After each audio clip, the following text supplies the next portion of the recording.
Hello and welcome to the Guru Show. My name is Joe Zeka and I'm back with some breaking Chelsea news, and it is now being reported that Chelsea have held fresh talks with Crystal Palace for Lacroix, the centre-back that has been on international duty with France.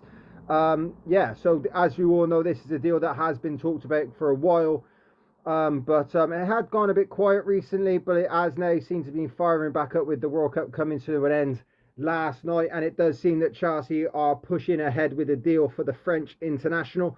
As a signing, I think it's definitely a big and important one, considering the fact that Chelsea in recent seasons, for a good few seasons now, has invested heavily at centre back, but it's still a very big weak point for us. We've had Dazazi, Buddy Ashil, and Wesley Fofana, who's been injured and whatnot, and we've done big investments in that position.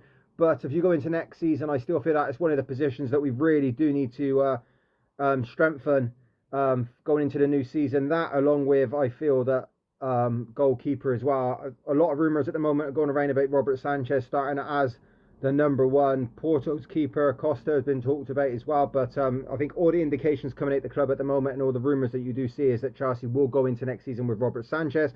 But Lacroix from Crystal Palace is definitely a player that I think Chelsea have to go out and get, and it will also signify the change in the strategy from the owners in terms of going for a proven Premier League player with experience, and it would show that they're being serious with the fact that they are looking at the way that the things have been going since they've taken over at the club, and they are shifting in to a different direction, because the way they had been going previously clearly has not worked. Buddy Ashil, Dazazi, both come from Monaco and both have not really impressed. They show glimpses, especially Buddy Ashil at times had good performances, but ultimately it is a position that we really do need to strengthen. So in terms of the signing, what I will say, as much as the Morgan Rogers was a shock one, a statement signing, this is definitely more of a fixing a position that needs to be sorted. And I think going into next season, if you go into the new season with a back three,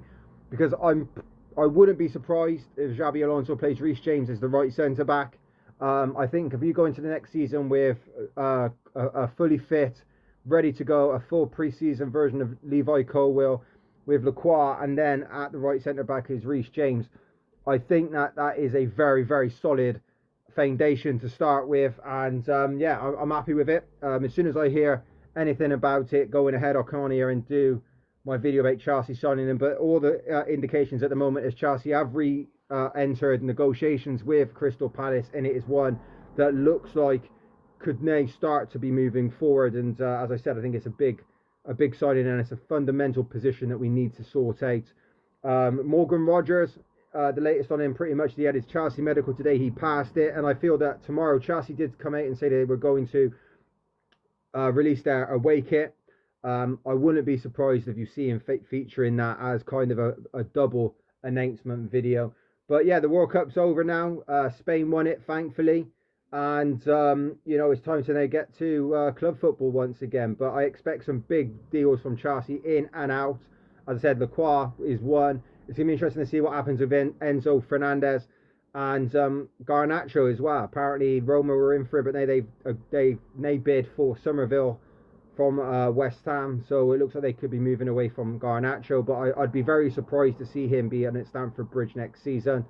Another one as well is Nicholas Jackson. Apparently, Aston Villa are interested. They're looking at him, and that could be something that kind of played into why we were able to get Morgan Rogers. Maybe Rogers will go to us, and then Nicholas Jackson will go to Aston Villa. In terms of Nicholas Jackson, my thoughts on him is pretty simple, really. I feel there's a player in there.